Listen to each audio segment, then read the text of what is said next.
fantástico, que é coisa de futuro, que vem a nível de informação. Então, eu acho que antes de aumentarmos tributos, de criarmos tributo com essa... Primeiro que nunca foi todo para a saúde. Maior engodo, nem no Fernando Henrique, nem no governo Lula, ninguém. Eles fazem isso para suprir caixa do governo.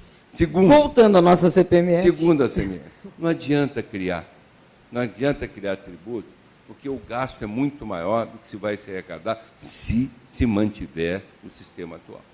Esse é o importante. Ministro, eu fiquei apavorada. Deus me livre de adoecer e entrar com a liminar lá para o senhor dar, porque eu já vi que o senhor não vai dar. Mas eu mando uma coroa de flores no seu... Ai, que horror! Mas eu também voltarei a minha alma para pegar o seu pé toda noite, viu? Pô, gente, o nosso tempo aqui está se esgotando. E eu gostaria de encerrar voltando, né, pedindo uma reflexão de cada um dos nossos convidados sobre o que todos acho que são unânimes, que existe unanimidade, existe um consenso aqui, sobre a necessidade da simplificação tributária. Eu gostaria assim, a gente tem carga tributária alta, a gente tem muita burocracia, muitas normas. É possível simplificar tudo isso? E como? Eu gostaria de uma reflexão rápida de cada um de vocês para a gente encerrar esse nosso bate-papo. Por favor, começar com a Mara. Primeiro da bancada. Eu digo para você assim, eu acho que a simplificação é algo que todos pretendemos. Eu não acredito que ela é realizável. Por vários motivos. Primeiro, que a legislação, e toda a legislação, não só a brasileira, ela tende a ser mais complexa. Ainda mais quando o Estado cresce, tem necessidades, as jurisprudências evoluem. Não é somente a lei que informa a simplificação, a jurisprudência informa, as posições administrativas dos órgãos de administração informam. Quer dizer, existe toda uma complexidade na formatação desta legislação. Agora, eu acho que é possível, eu acredito que é possível alcançar entendimentos que facilitem o processo pontualmente, desde que focados. Então, assim, eu acredito, por exemplo, que é possível, sim, uma reforma, por exemplo, tributária, que lide com a questão do ICMS, que tente lidar com a guerra fiscal. É possível equacionar alguns aspectos de despesa. É possível resolver algumas questões de estruturação orçamentária, a base de regulamentação, isso é possível. E é possível, sim, criar entendimentos ou movimentos que pacifiquem esse nível de conflitualidade. O fato é que o Brasil não tem como sustentar o que hoje existe, são quase 70 milhões de ações judiciais no país, e que só tende a crescer. A curva não inverte para baixo. Nós temos praticamente uma ação para cada família brasileira ou mais, né? Então, isso é uma coisa extremamente complicada da gente sustentar. Então, eu acredito, sim, que é possível, mas focado pontualmente. Eu entendo da mesma forma que o ministro Adams. Eu acho que simplificar quer dizer o seguinte: vamos a cada assunto específico e tratar. Por exemplo, nós temos o Simples Nacional. O Simples Nacional tem muitas complicações. Dá para resolver? Dá. Você, em lugar de ter uma imensidão de alíquotas e base de cálculo, uma base de cálculo única com uma alíquota única. Isso é simplificar. Simplificar significa dizer também criar uma forma de transição de quem está no Simples e vai para o lucro presumido. Porque senão estimula um nanismo tributário. Não é bom crescer. Se crescer, eu entro no inferno tributário.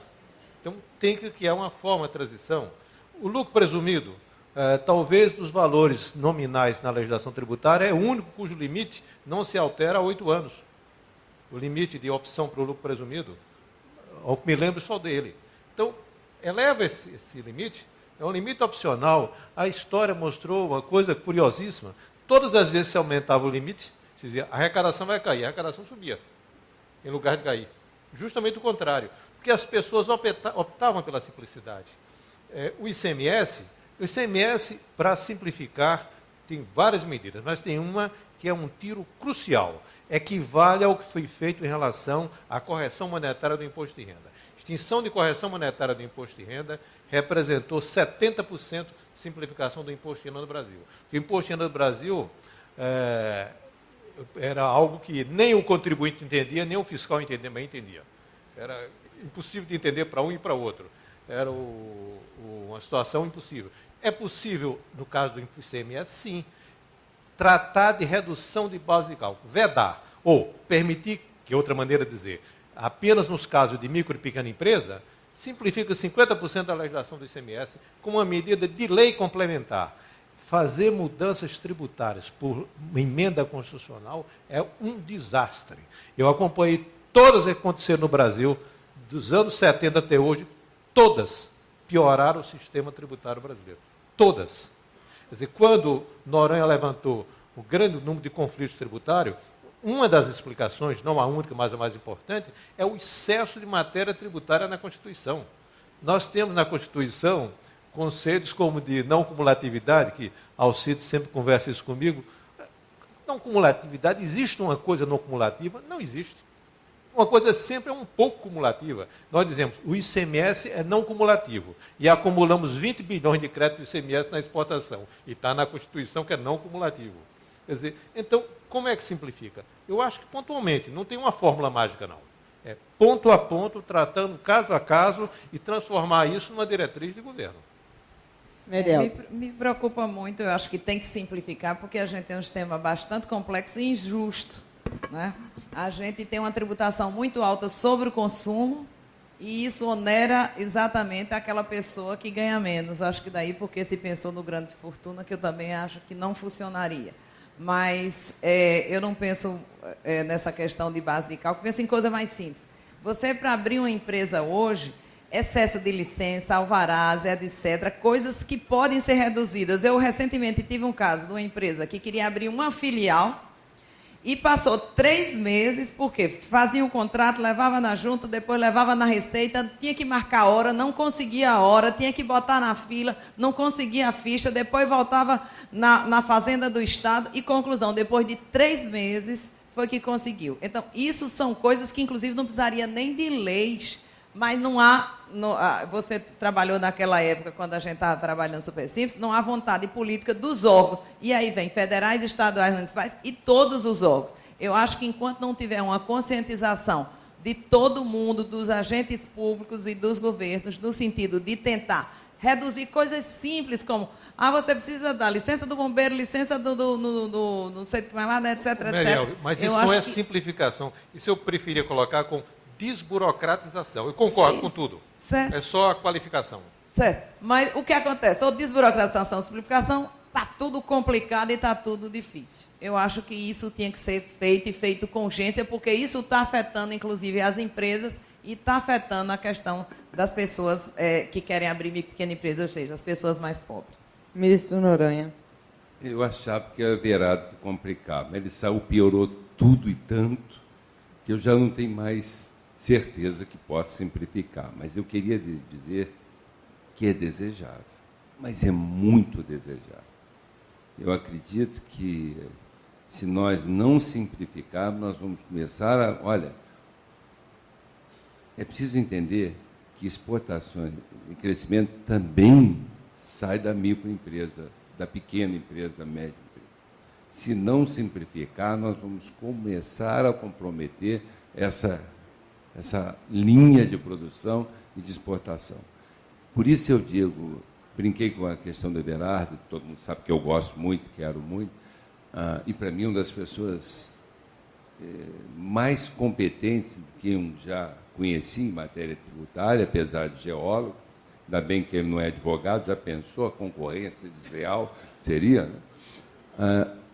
Se nós não agirmos no sentido de melhorar isso e rápido, nós vamos perder competitividade, como já estão perdendo para a China.